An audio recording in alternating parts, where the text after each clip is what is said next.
이제 괴담 잡으러 가겠습니다. 괴담 버스터즈 이영풍 대표, 이영풍 기자 나오셨습니다. 안녕하십니까? 기자야 대표야. 이영풍 TV의 대표군요. 네.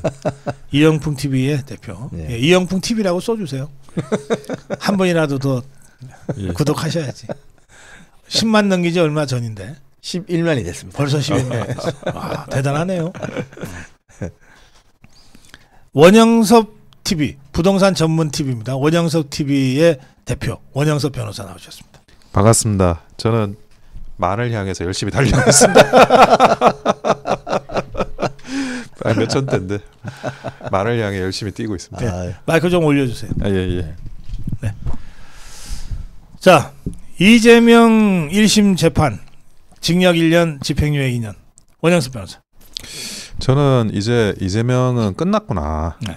이재명은 뭐 제가 볼 때는 재기불능 상태로 빠졌다는 생각을 했고요. 네. 근데 또 이재명이라는 사람 자체도 그 앞에 안희정, 뭐 박원순 그리고 또 누구야 그 이런 앞 사람들이 계속 낙마하는 과정에서 본인이 또 대체주자로 나선 건데 본인 또 이제 낙마를 하는 거는 기정사실화돼 있고 다음 주자는 누굴까? 저는 그게 사실은 더 궁금합니다. 예, 이제는 뭐 이재명은 끝났다. 이건 뭐 잠시 비명 지르고 있지만 이 비명도 오래 못 간다. 그런 생각입니다. 지금 네. 뭐 전병헌이 지금 삼김 좀 삼총 위로. 삼김 삼총 이야기 하잖아요. 이렇게 좀 해주세요. 예, 예. 네네. 그래서 저는 이번에 그 1심 유죄 그 판결문 관련해서 거의 그 모든 언론 기사를 다 읽어봤는데 사실은 그 언론도 한 하루쯤 지나서 이제 이게 무슨 말인지를 파악하더라고요. 처음엔 이게 무슨 의미인지 사실 뭐 언론이 우리 원영섭 변호사님처럼 법률 전문가들은 아니니까 이제 알기 쉽게 전달하는 것일 뿐인데 결론은 뭐냐면 거짓말쟁이라는 거예요. 이재명은 거짓말쟁이. 그리고 그 권순일 대법관이 있을 때 대법원 판례가 하나 있었지 않습니까? 예. 방송 토론회에 나와서 예.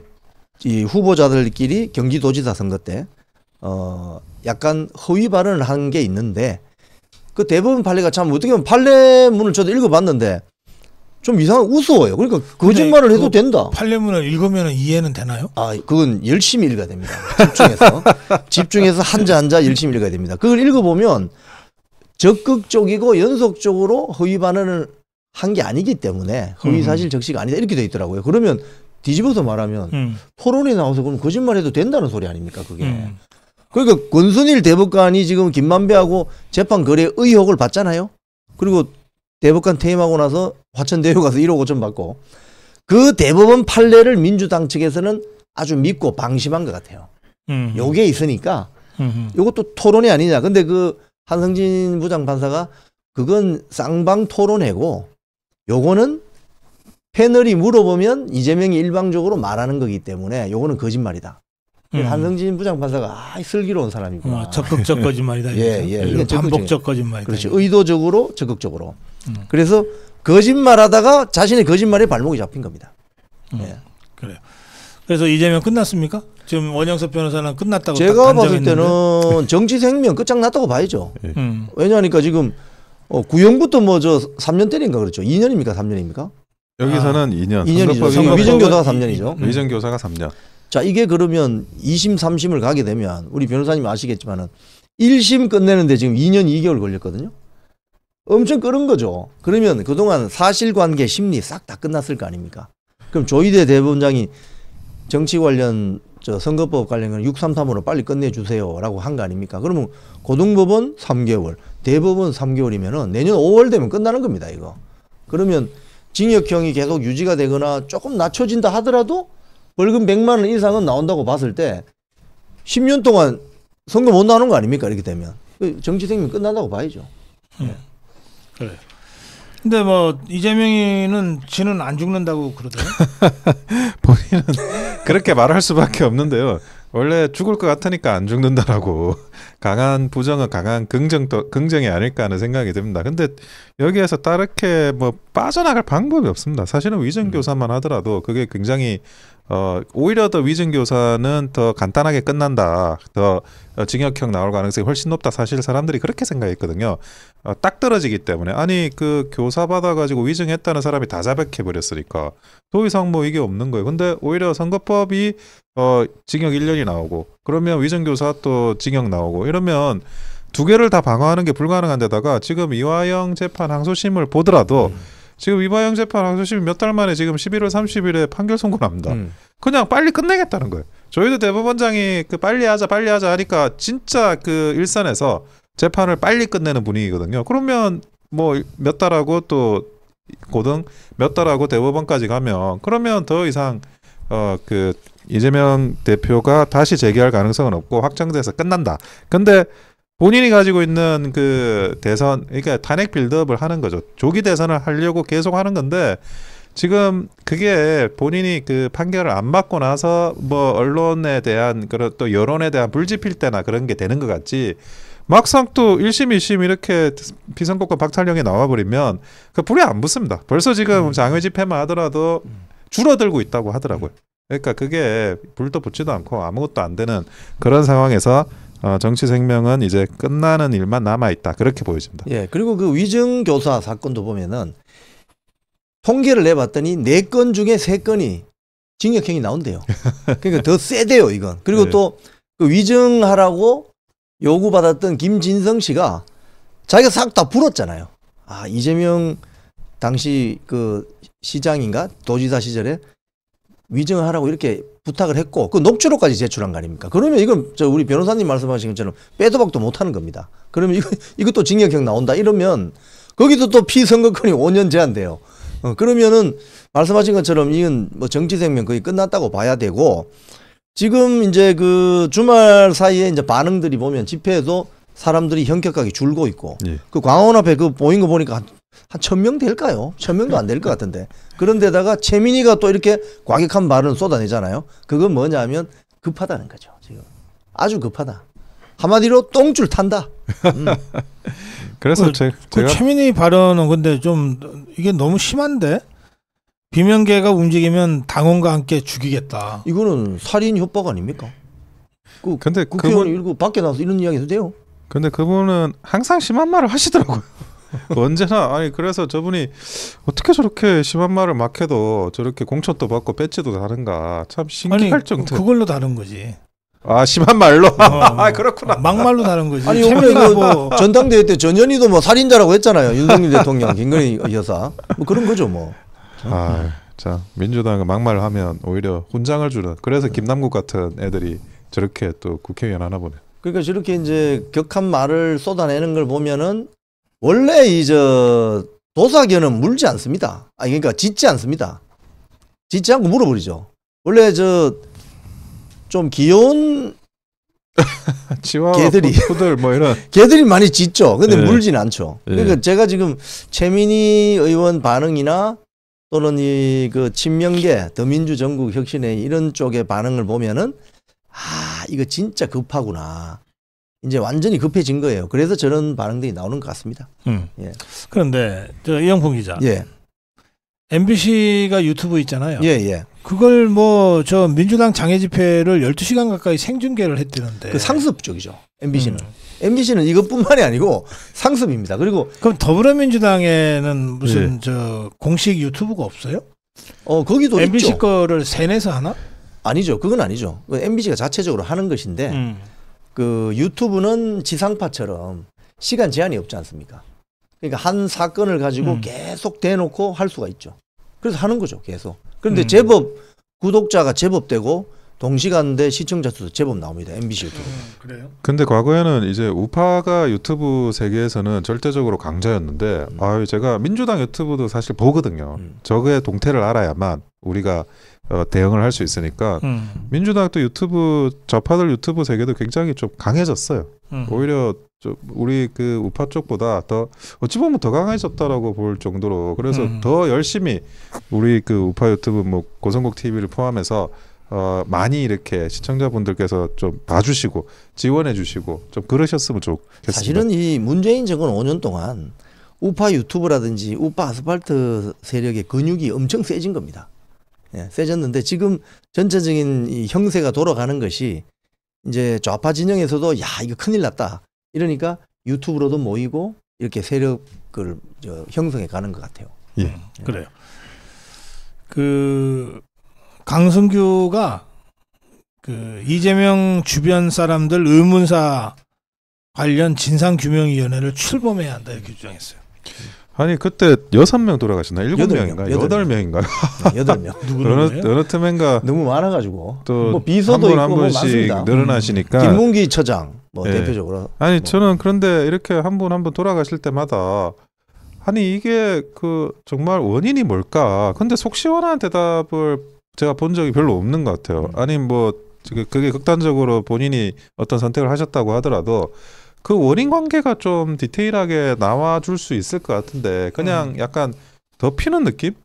그런 덮이는 느낌이라 가지고 이분들이 뭐 그런 어떤 극단적인 선택을 했거나 아니면 또 다른 원인이 있다 그러면 어쨌든 그분들 마음속에는 굉장히 억울한 마음이 있는 거거든요. 그래서 이런 것들에 대해서 회원을 하고 그리고 정말 뭐 이 과정에서 누가 몹쓸 짓을 했다고 하면 그 부분에 대해서도 정확하게 밝혀나가는 게 뭐 반드시 저는 필요하다고 생각을 하고 늦었지만 뭐 그 강성규 의원이 이런 부분에 대해서 지적하시는 거는 정말 뭐 필요하다는 생각은 듭니다. 잘하셨죠.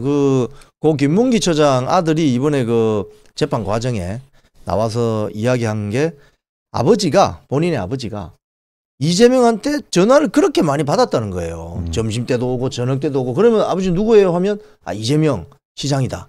그래서 아들의 입장에서는 그러면 자기 아버지가 굉장히 이재명 시장으로 해서 중요한 역할을 하고 아주 친하구나, 잘 알고 있구나라고 생각했는데 웬걸 모른다고 지금 한 거 아닙니까? 같이 골프 치러 간 적 없다. 예를 들자면 그 유족들의 마음이 고 김문기 처장의 그 어머니 되시는 분은 아들이 발인하는 날 이재명 김혜경이 크리스마스 캐롤 불면서 그 춤추고 하는 그 영상이 나왔던 그걸 보고 억장이 무너졌다는 거 아닙니까?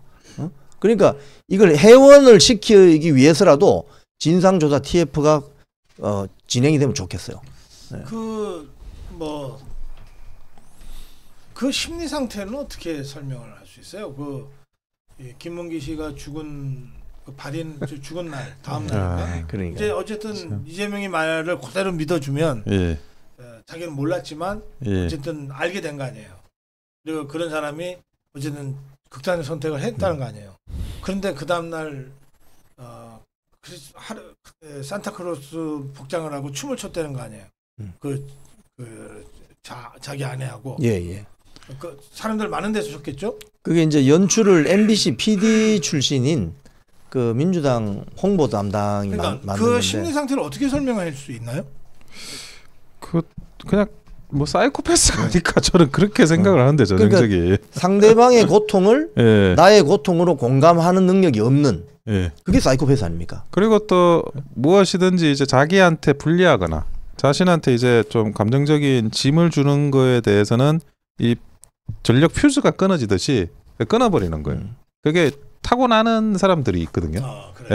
그래서 그런 것들을 그냥 뭐 아주 먼 이런 멀리서 일어나는 그 포성처럼 자기한테 와닿지 않게 하는 그런 정신 상태가 있는데 그런 것들을 지금 이재명 대표가 천성으로 타고나지 않았나 하는 생각이 듭니다. 일반인들 같은 경우에 누가 큰 고통에 처하면 그 고통을 보고 정말 아프겠다 이 공감하는 능력이 있습니다. 대부분의 사람들은.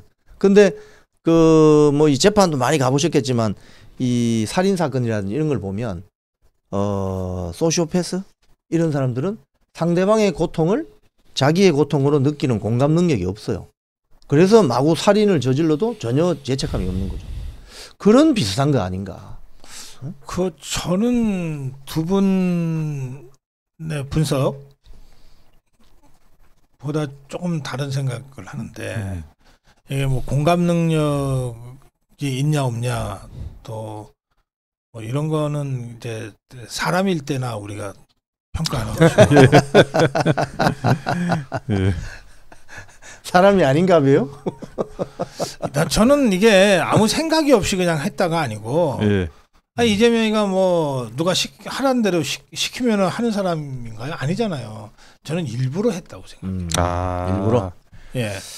김문기 씨의 죽음이 나와 관련이 없다. 자기한테 이게 뭐가 좀 불이익이 올 것 같으니까 저는 이재명이가 그 김혜경이하고 일부러 그랬다고 생각해요. 뭐 설득력이 있는데요. 정말 그럴 것 같은데. 일부러. 네, 일부러. 아니 그걸 일종의 정치적인 그 수단으로 쇼를 하는 거죠. 그러니까 이제 그렇게 해서 크리스마스 캐롤 부르고 춤추고 놀면 네. 그걸 보는 사람들은 그 김문기 처장하고 이재명은 별로 관련이 없는 모양이다. 관련이 있으면 저럴 수가 없는데. 그렇게 생각하겠죠. 보통 사람들은 다 사람이니까. 그 뭐 조금 나쁜 사람, 좋은 사람도 다 사람이니까 사람의 척도로 보잖아요. 그러니까 저게 사람이면 저렇게 못하는 거야. 그래서 하네요. 일리 있습니다. 그걸 뛰어넘는 의도가 있었다고 보는 거죠. 이재명 대표 감옥 가셔야 되겠네. 아니 그러면 사람을 뛰어넘는 사람들은 그 감옥밖에 더 있습니까? 이번에 위증 교사 때 한번 법원이 뭐 저는 그렇게 생각합니다. 이재명이 결단을 내려. 무슨 생각 없이 하는 자가 아니다. 그게 어떤 일이건 집단에 매우 치밀한 자야. 자, 다음 주제로 가겠습니다.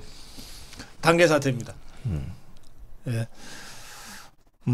지금 단계 사태가 어디까지 와 있습니까, 원영수 변호사? 지금 이제 그 한동훈에 대해서는 이제 고발이 들어가 있고요. 오늘은 그 가족과 동일한 이름들 진은정, 진영구, 허수옥, 최영호 그리고 한지윤 이 5명에 대한 고발이 오늘 오전에 이제 접수가 됐습니다. 서울 경찰청 사이버수사대. 그래서 그와 관련해 가지고 이제 오늘 또 속보가 났는데 그 경찰에서는 그 국민의힘에 서버에 대한 기록을 보존하라고 그런 이제 공문도 보내고 이제 다음 단계의 그런 수사를 밟아 나가는 것 같습니다. 그런데 지금 그럼에도 불구하고 국민의힘에서는 뭐 당무감사 같은 건 안 하겠다. 오히려 그 친한 쪽에서는 그리고 오늘은 최고위원회에서 김민전 의원이 이제 당무감사 하자. 우리가 먼저 또 이런 깨끗한 모습을 보이고 진실규명을 해야지. 그런 말씀을 하고 있는데 제가 볼 때는 결국에는 얼마 안 가서 이 진실은 밝혀질 수밖에 없을 거라고 생각이 듭니다. 지금 그 경찰이 메인 서버를 보존하라고 요청하는 공문을 보냈다는 것은 사이버 수사대가 그냥 사이버 수사대가 아니거든요.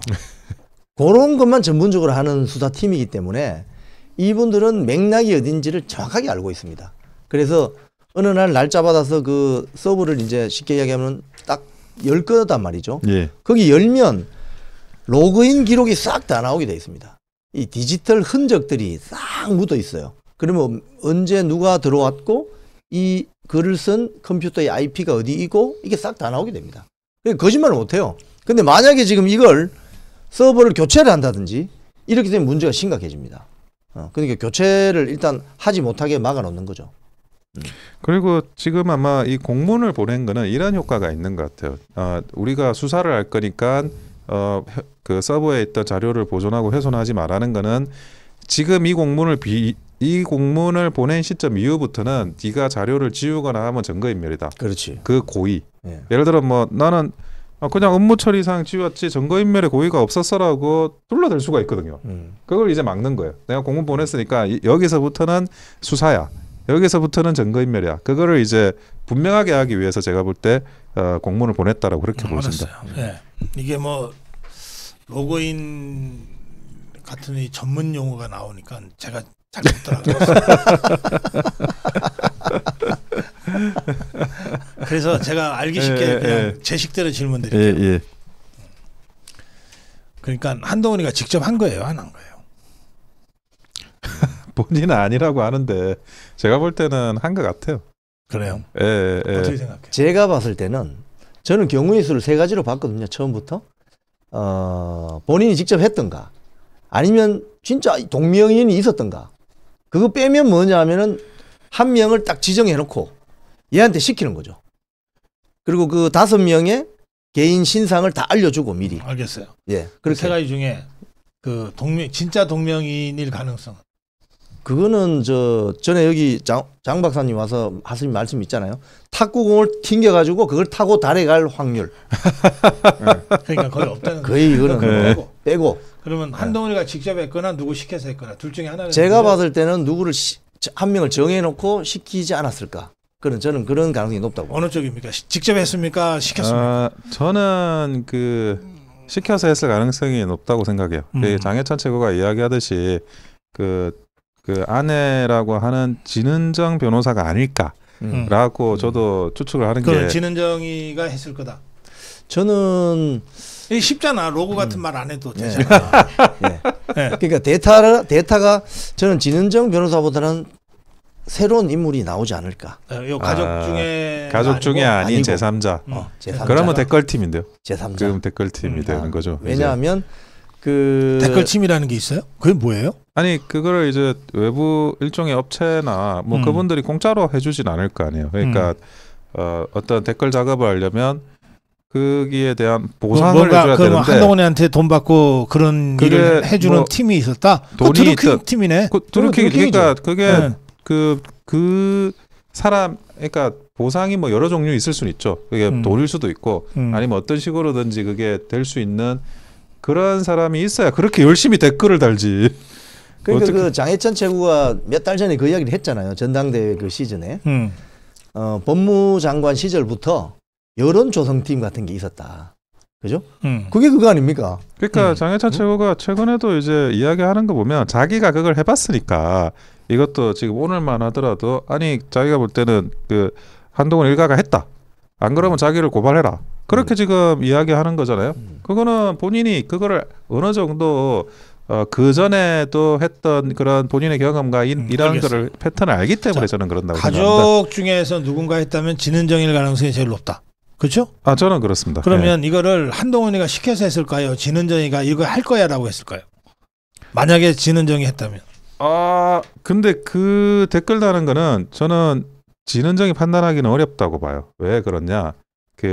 결국에는 그 주자가 나한테 이게 도움이 되는지 안 되는지를 내가 그거는 결단을 내려야 되는 거거든요. 그거는 어때요? 그 한동훈이하고 진은정이하고 누가 더 세요? 아니 그 댓글을 보시면은 댓글 종류가 패턴이 여러 가지가 있는데 윤석열 대통령 김건희 여사를 막 공격하는 댓글이 있고 또 그 원희룡 후보 나경원 후보 공격하는 댓글이 있고 또 신문 사설 같은 걸 퍼나르는 또 댓글이 있습니다. 그죠?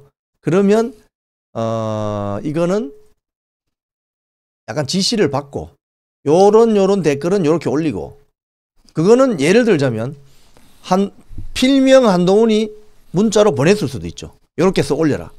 그럼 받아가지고 바로 그런 거는 왜냐하면 뭐 전당대회 과정에서 현장에서 본 걸 그대로 느끼는 걸 해야 되기 때문에 그런 댓글은 그런 식으로 소화를 하고 사설에 나오는 언론에서 뭐 우호적인 기사나 비우호적인 기사 이런 것들은 또 채택해서 올려라. 이런 일종의 지침이 있지 않았을까. 그래야만 그게 그 촘촘한 시간에 이렇게 돌아갑니다. 수백 개의 댓글이. 뭐 제가 들은 얘기하고는 좀 두 분 생각이 다르셔서. 저도 뭐 어떤 게 그 팩트가 아니 뭐 저는 이 댓글이나 뭐 단계에 대해서는 뭐 들은 얘기가 없어요. 그냥 한동훈이하고 진은정이 둘이서 싸우면 진은정이가 이긴다는 얘기를 들어가지고. 그것도 뭐 루머겠죠. 역시 그 안테나가 고성능이시니까. 아니 그러니까 한동훈이가 감히 시킬 수 있는 존재가 아닌 거지. 응? 진은정이가 야 이거 할게 했으면 몰라.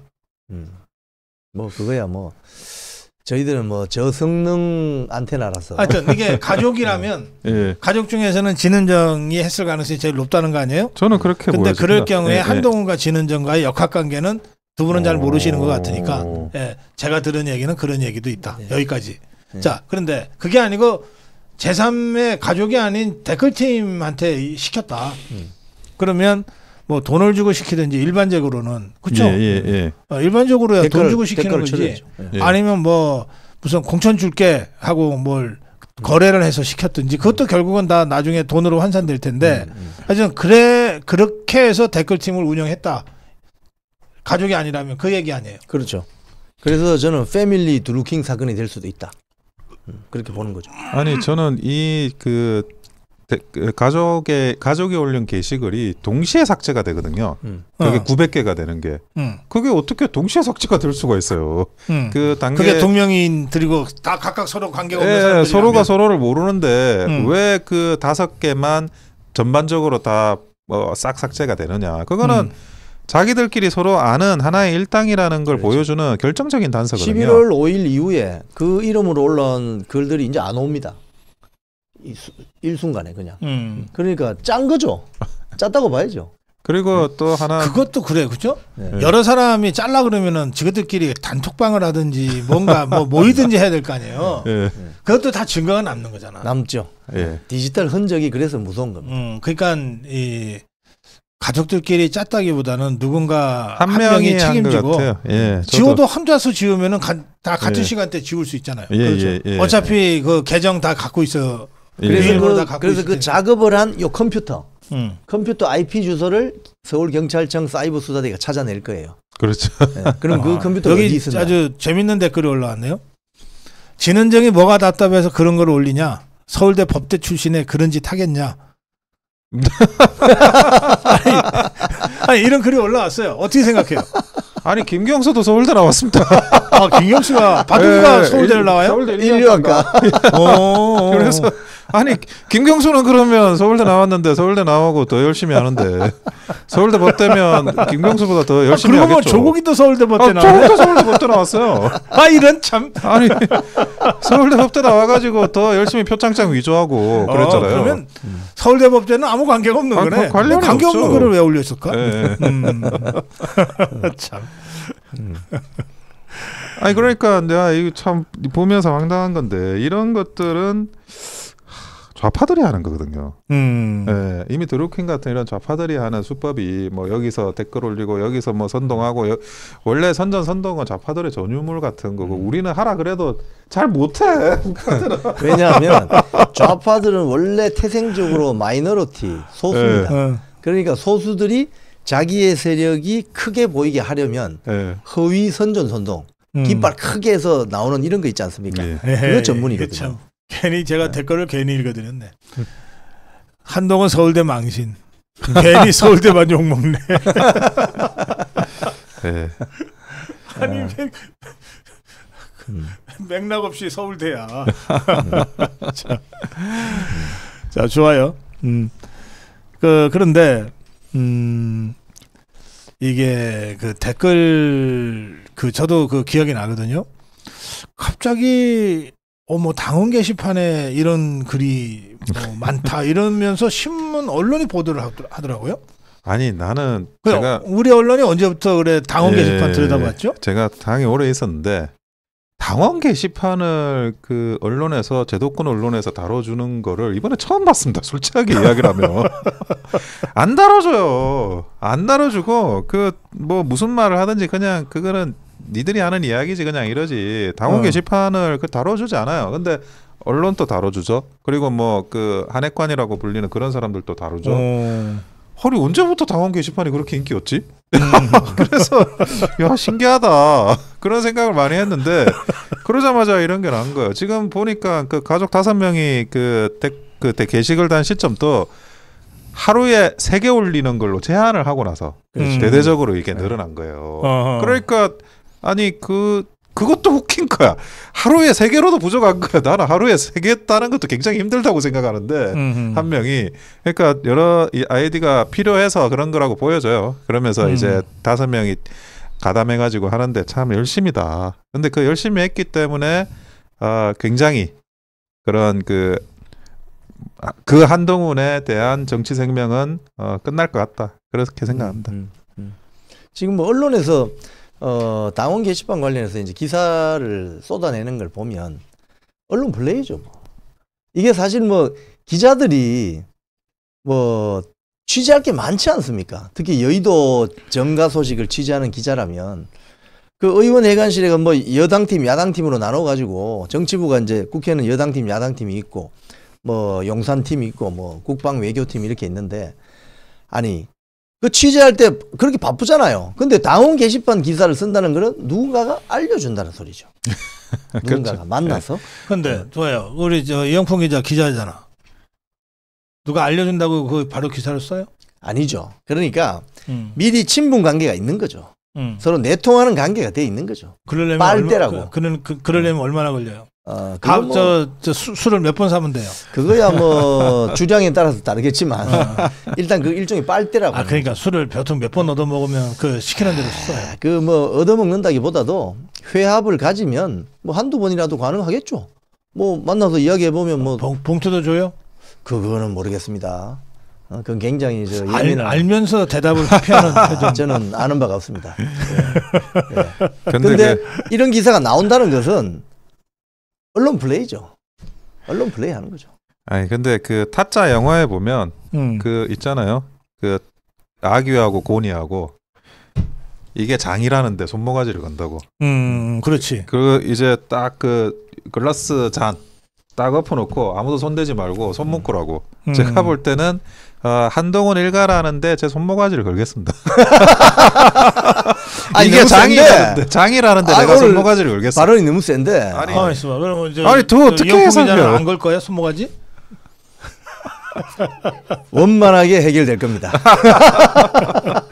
아니 내가 볼 때는 이 정도면 뭐 그 장이에요, 장. 이거는 장.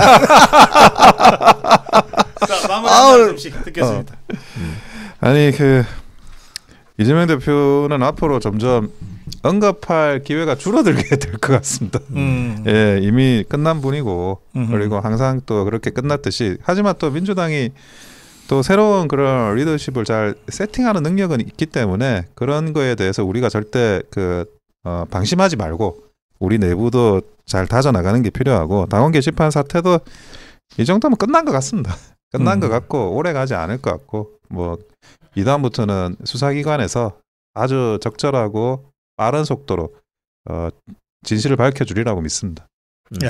민주당 지지자들이 일종의 그 이재명 추종자들이라고 해야 되겠는데 서초동 앞에서 그날 1심 선고할 때 집회를 했는데 거기에 종북 가수를 불러가지고 집회를 했어요.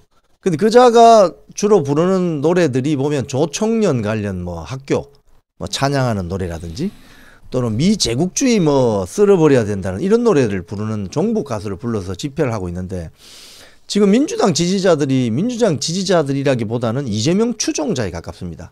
오늘 또 뭐 이어진 보도도 보면 거의 이거 신도들인가?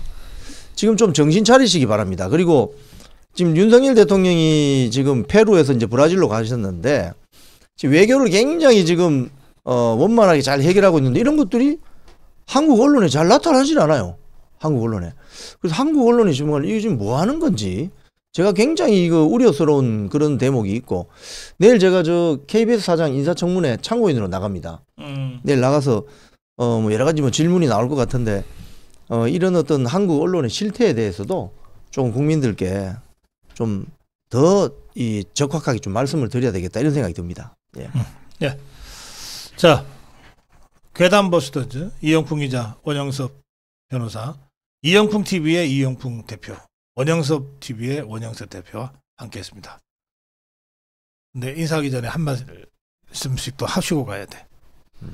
아 그런가? 우리가 그 탄핵 저지 국민전선. 예. 예, 토크쇼를 하는데 두 분이 다 토크쇼의 우리 연사들이세요. 예.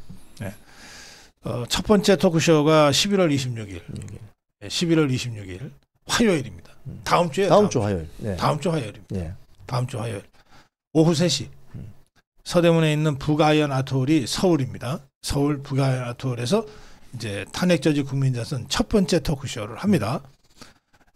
두 번째는 구미에서 하고 세 번째는 세종으로 하고 막 이렇게 전국을 다니면서 하는데 우리 두 분도 자유파의 대표 패널로 함께 하시잖아요.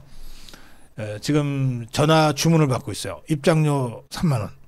너무 싸다는 분들이 많으셨는데 일단 정했기 때문에 어쩔 수 없어요. 3만 원씩 받고 지금 미리 예약을 받고 있습니다. 뭐 좌석이 얼마나 남았는지는 고성범밖에 모릅니다. 네, 지금 전화하시면 좋겠습니다. 그런데 그 탄핵 저지 국민전선 토크쇼의 두 패널께서 지금 함께하고 계시니까 한 말씀씩만 예, 토크쇼 관련해서 한 말씀씩만 해주시면 좋겠습니다. 아니 정말 기라성 같은 패널 분들이 섭외돼 가지고 저는 뭐 그 자리에 참석하는 것만 해도 영광이라고 생각을 하고 있습니다. 많은 분들이 또 실제로 이런 그 궁금해하시는 걸 직접 또 질문하시기도 하고 같이 소통하시기도 하고 그런 걸 또 원하시는 분들이 많이 계시고 또 탄핵 저지 우리가 이 탄핵의 아픔 속에서 지금 아주 오랫동안 지내고 있지 않습니까?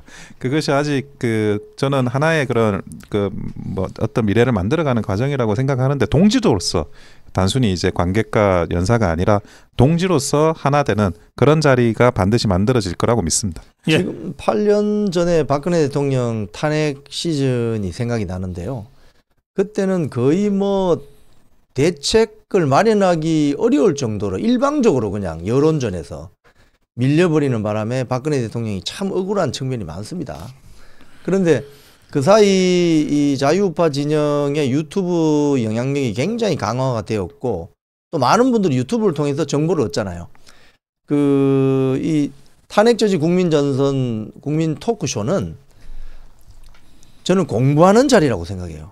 그래서 거기 오신 분들이 정말 3만 원 수업료 내고 패널들을 통해서 듣는 거예요. 들으면 자기들이 알고 있는 정보와 또 패널들이 워낙 많은 이런 토론에 참여하기 때문에 거기서 새로운 어떤 정보를 생산해서 이 싸움을 이겨내 나갈 수 있는 그런 장이 될 것이다. 저는 그렇게 확신하기 때문에 많이 신청하시기 바랍니다. 빨리 예. 마감됩니다. 11월 26일 다음 주 화요일 오후 3시부터 토크쇼 탄핵 저지 국민전선 토크쇼인데 사전 행사는 2시부터입니다. 사전 행사는 2시부터인데 사전 행사는 어떤 행사냐? 이영풍과 사진 찍기, 원영섭과 사진 찍기 이런 겁니다. 네, 그러니까 사실 우리 자유파의 대표 패널들 뭔가 오프라인에서 손 한번 잡고 싶고 사진 한번 찍고 싶은데 사실은 마땅한 장소나 이런 게 없어요. 네, 그러니까 이 탄핵 저지 국민전선 토크쇼에 오시면 뭐 장해찬도 볼 수 있고 도태우도 볼 수 있고 유여해도 볼 수 있고 지석규도 볼 수 있습니다. 그리고 여기 이영풍, 원영석과 함께 사진도 찍고 즐거운 한때를 같이 추억하시면서 그렇게 함께 하실 수 있습니다. 지금 전화 주시기 바랍니다. 코람대우님의 슈퍼챗까지 감사 인사드리면서 여기서 두 분과 헤어지겠습니다. 고맙습니다. 감사합니다. 네, 감사합니다.